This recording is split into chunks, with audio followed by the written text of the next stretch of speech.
Le Point Bourse vous est présenté par Bourse Direct.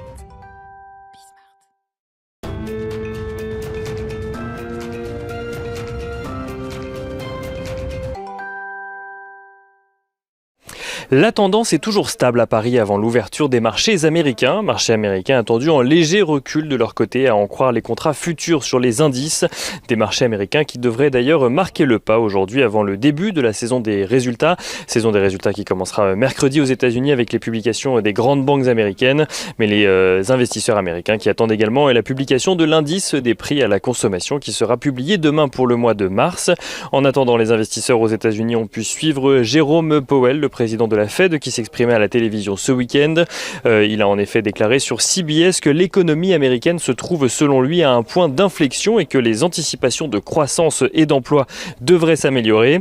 Selon Jérôme Powell, a évidemment précisé que la prudence était toujours de mise face aux risques pandémiques, il a loué la stratégie vaccinale et budgétaire du gouvernement Biden.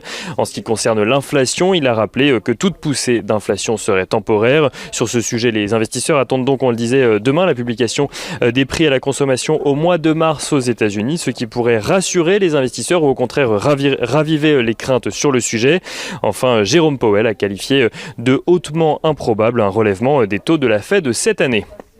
Du côté des valeurs à suivre, cet après-midi à Wall Street, on notera tout d'abord que Microsoft est actuellement en discussion pour acquérir Nuance Communications, spécialisée dans l'intelligence artificielle, une acquisition qui serait pour un montant de 16 milliards de dollars. On note également que Regeneron va demander de son côté le feu vert de la FDA pour son traitement préventif à base d'anticorps contre la Covid-19.